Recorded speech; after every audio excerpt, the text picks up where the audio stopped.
For a lot of people, what we do is a bit too hard. Why do you put yourself through such hard slogging? What's your objective in doing all this? Si personal. Salut Internet, j'espère que tu vas bien. Moi c'est Tom et je suis ravi de partager avec toi ma passion pour les sports extrêmes et le dépassement de soi. J'ai envie d'aller loin, mais pour ça j'ai besoin de toi. Alors pense à t'abonner. Pour toi c'est pas grand chose, mais pour moi ça peut tout changer.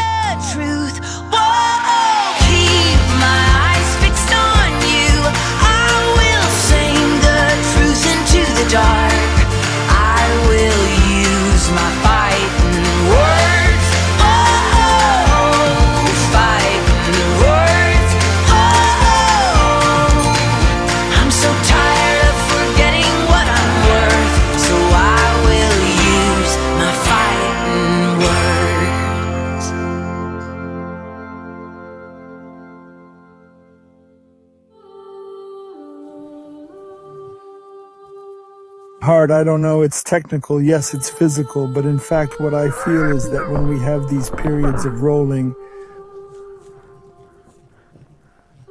and that it's technical, and that it's physical, and that you draw a little beyond yourself, even way beyond yourself. You end up revealing other things. You're outside your comfort zone, and sometimes that also reveals the essentiality of the life around you. So in truth, I use it all year round. What I'm doing here, it's not a parenthesis at all, nothing to do with it. It allows you to reveal a part of yourself, to know sometimes how to go to the end of things, to surpass yourself, but never with force or power, because every time I've used force, power, or obstinacy, it's always led to disaster. So there are a lot of situations that we can experience here which will ultimately be useful in the analytical aspect. In the year to come, we'll say, well, wait a minute, pay more attention to the weak signals around you, not to the big obvious things in front of you, because in motorcycling, sometimes it's not the big obvious things, sometimes it's the weak signals. It's the weak signals, the things we discover at the last second, or that we've neglected a little, that finally come to our attention.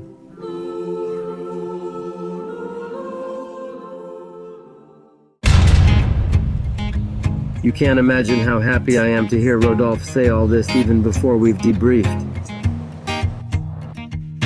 People knew her by her will to make it. When we commit to a long-term training program, as is the case with Rodolphe, the aim for me is to play on 3 distinct levels of knowledge.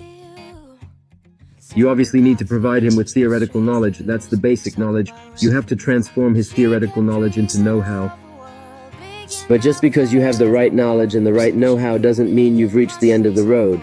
You're just at the beginning. Because at that point, you're going to have to work on the last level of knowledge, and that's the most complicated, know-how. In other words, your ability to use your knowledge and know-how wisely depending on the situation. And on this trip with Rodolphe, that's really what I wanted to start working on. And I think we managed to put our finger on it. This notion of savoir-être is really difficult to work on. It's extremely energy consuming and requires situations of self-denial to be discovered. To cut a long story short, we'd barely set foot in Macedonia before I stopped for 2 seconds to take a quick look around. And no sooner had I pulled over to the side of the road than the gentleman in the car in front stopped to chat. Just to see where we're from, how it was going. Super nice. He doesn't speak a word of English to me. He has a friend of his who speaks English, so he calls him to translate for me what he wanted to say. So we got to know each other, how things were going, where we were from. He asked where we were going, and I said we were going to the mountains. And then he said, absolutely, that it was going to such and such a place, and he was very insistent that we go there, so he absolutely showed me so that I'm not mistaken. And apparently there's a little river where you can get water and stuff. And that's good because we're out of water. So anyway, it's extraordinary. You've just set foot in the country. You're on the side of the road and people stop.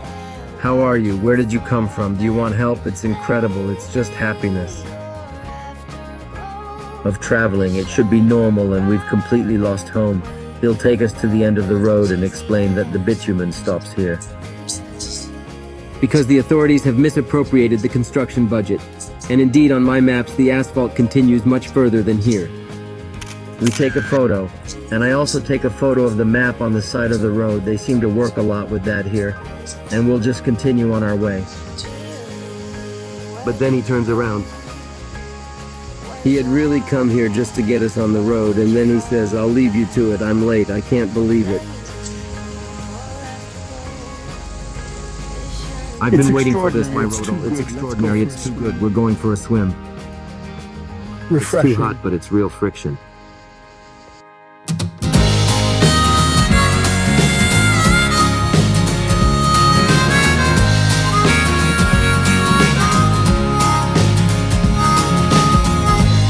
Break me out and loose my feet. It's incredible how imprecise the mapping in North Macedonia is at best. And usually simply wrong or non-existent. Once again, we're seeing what we've been seeing all along. In a totally incomprehensible way, well-defined and well-maintained tracks alternate. With tracks that are difficult to read because the vegetation has almost completely covered them. But what's really puzzling is that it's all the same track. In other words, if you take the well-defined, well-maintained part, you have to go through the part that's not. So in the end, nobody goes there? You're no bandage, you're serene. Oh Lord, your love, it satisfies me. What a ball of bone. I've got the video, you threw it on the floor. I have the video, you threw it on the floor. Here it is. I was fine, and then I lifted the bike. Tom filmed me. He put the stress on me. And then with the anxiety and the pressure of the internet, I let go of the bike. Otherwise, I was doing fine, obviously. I'm high.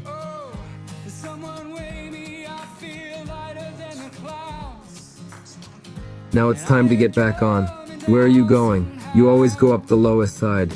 You start on the downstream side and work your way upstream. Come on, the handlebars are too far away. You have to straighten them or turn them towards you, like this or straight. But not the other way round, since you need your hand. Shit, asshole! Oh. Bravo, Rodo. No, don't go back. Turn your handlebars. Why can't I? Because you can't. You're wearing yourself out for nothing. You'll never get it out there. But I missed you. Are you a Maida? No. You can get out on your own. I'll help you get out on your own. You start your engine, turn your handlebars, and drive towards me. But there's a ravine there. You're not going in there. That's the plan. Look towards me. Come on, full handlebars. Left foot on the calipers. And then slowly you move forward and look at me, come to me.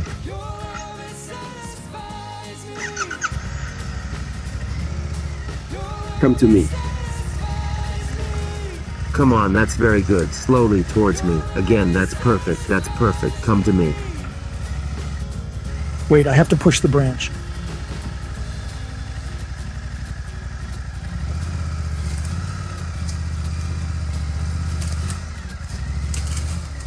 Come on, it's perfect, you're doing fine on your own.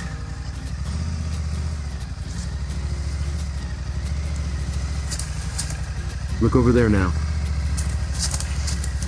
Come on, roll, drive on.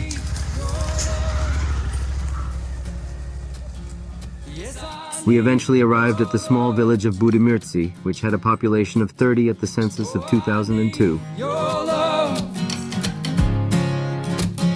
Yes, I need your love. Your love, it satisfies me. Your love, it satisfies me. And from what we've seen today, the village looks rather run down and without a single living soul.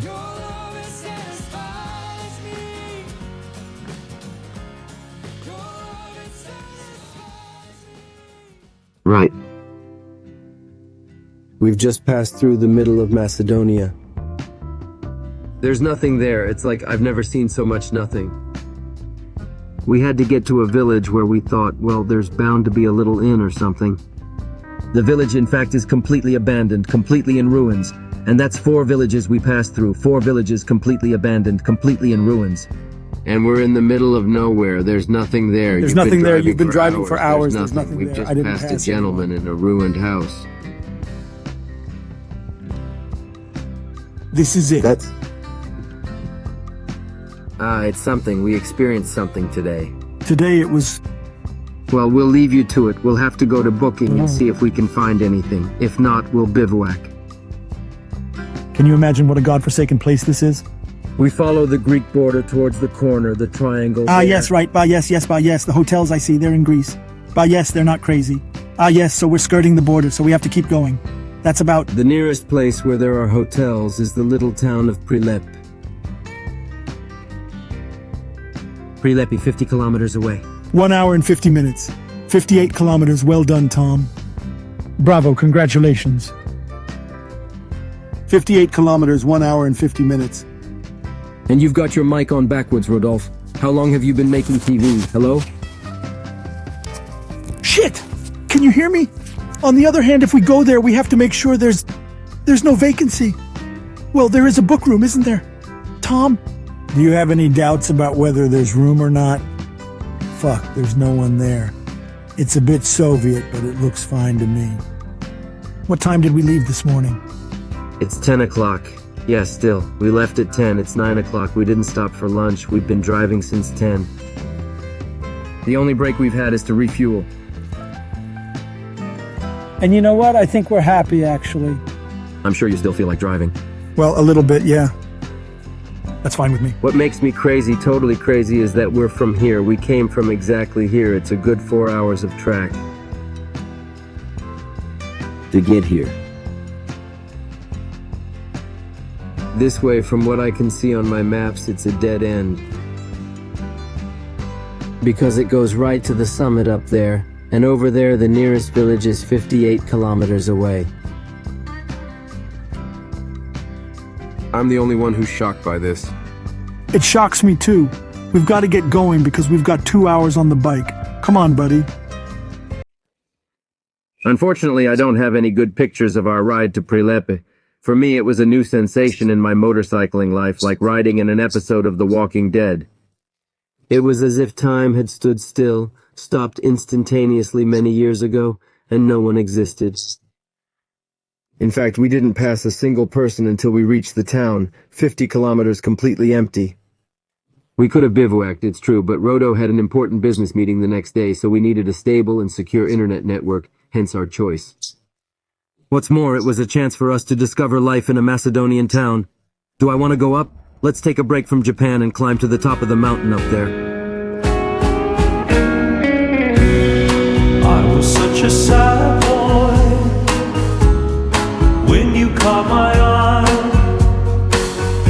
You were only into bad boys. It would make me cry, and I would lie awake and think of you and all the things that we could do if I could only make you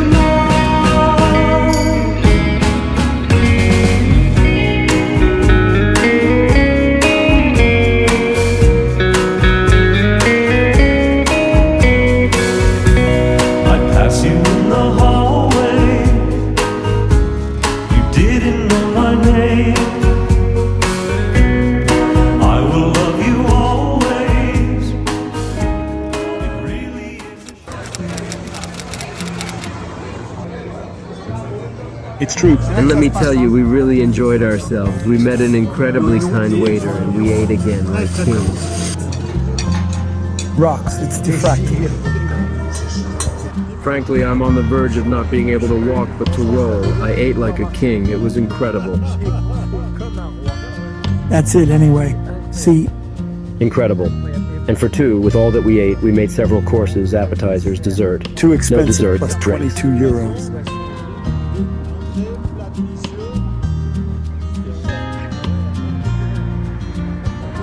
It's unbelievable, and it was delicious. If you get a chance on the internet, try a Macedonian burger. Oh yeah, it's very, very good. Go for it. With cheese. Well, after that, you have to go straight to bed. You're on the floor. We'll see you tomorrow because we've got another big day of riding ahead of us. And this one's really broken us already. All right then. Good night.